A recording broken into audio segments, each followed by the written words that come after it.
Hi, it's Tom from Leicester Fan TV. What did you think of the game? Now it's my turn.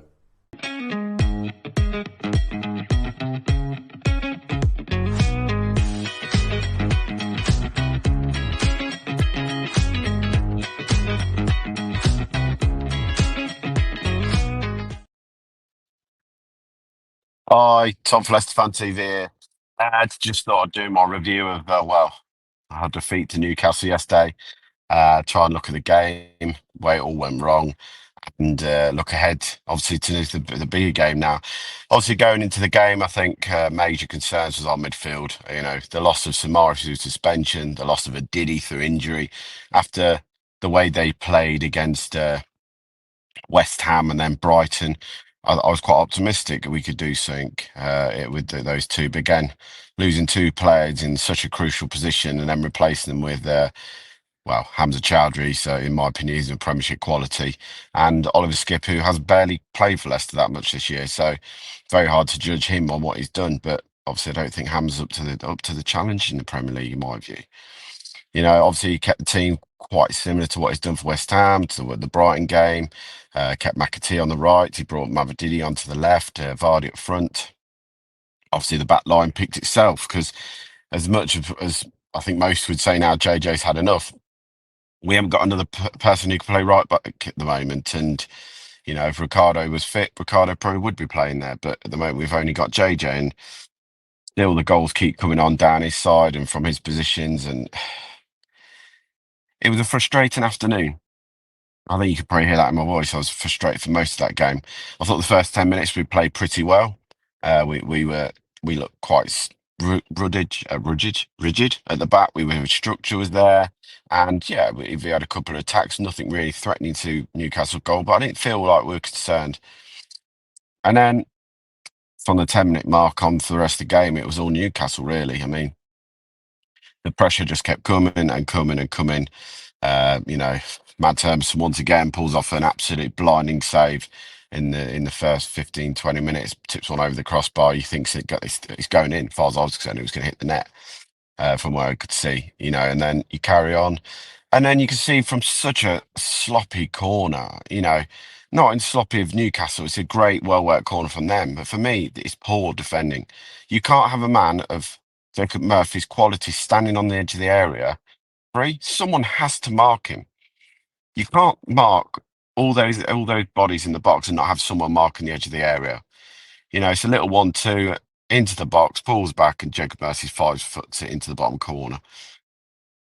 Newcastle then had a host of chances. It was just chance after chance. Again, Mads made a couple of good saves.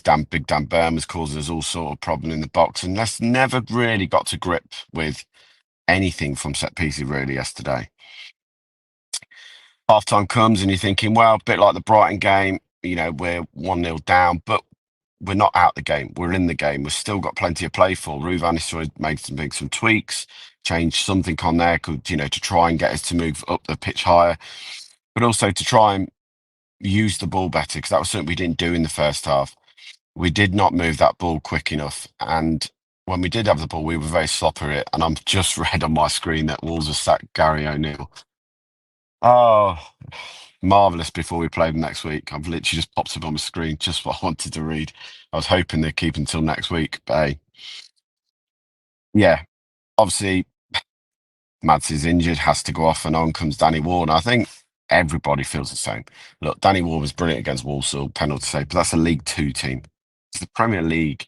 Danny Ward is not a Premier League goalkeeper by any stretch of the imagination. But I'm not going to sit and slate Danny Ward for the 4 goals going in. The other 3 goals that went in were all down to defensive and midfield errors and how we set up as a team. Barely anything. Danny Ward can do anything for any 3 goals that went in past him. But I do say, I think him coming on the pitch, the confidence probably just doesn't feel right in the stands, and he probably isn't feeling right on the pitch that he comes on. Obviously, you're thinking, right, well, he's coming on, let's get going again. And what was it? 2 minutes in second half, a chip into the far post, headed back across the goal, and there's Isaac to head it in. And you're thinking, that's like Bruno to head it in. You're just sitting there thinking, seriously, boys, all we could have done, keep it tight. No. Within another 2 minutes, we're another goal behind. And again, Ball comes in the box, ricochets off Cody's knee straight into Isaac, who heads into the back of the net. 3-0 game over. You're thinking damn limitation now.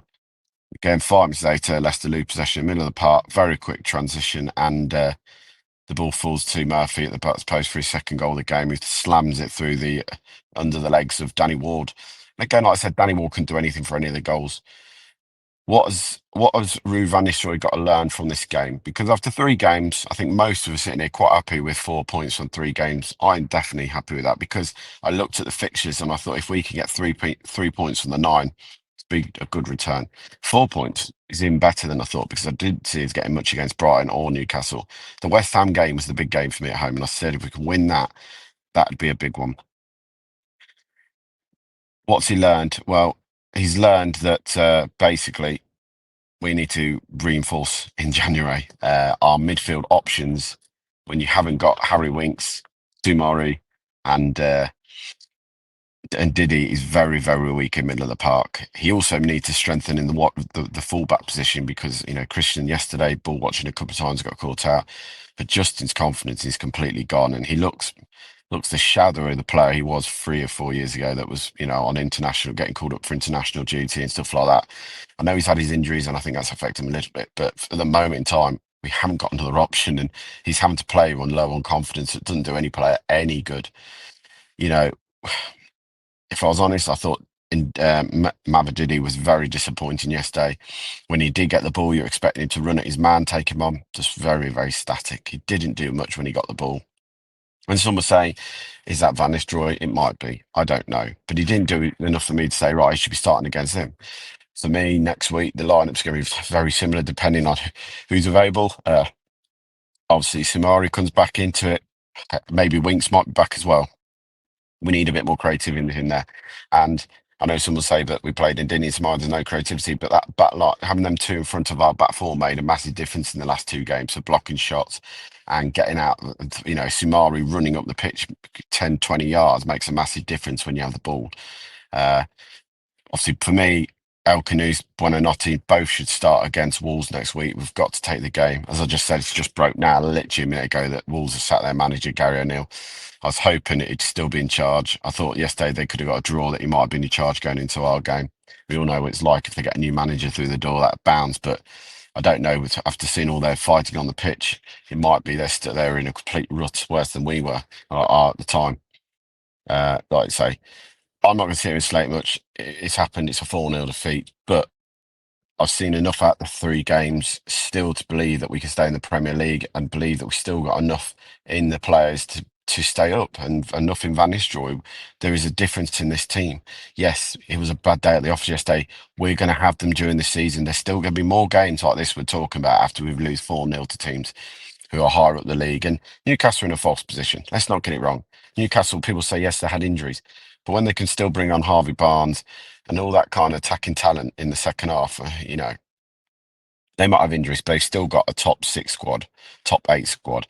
And where they were yesterday, 14th before the start of the season, is a false position in my view for them.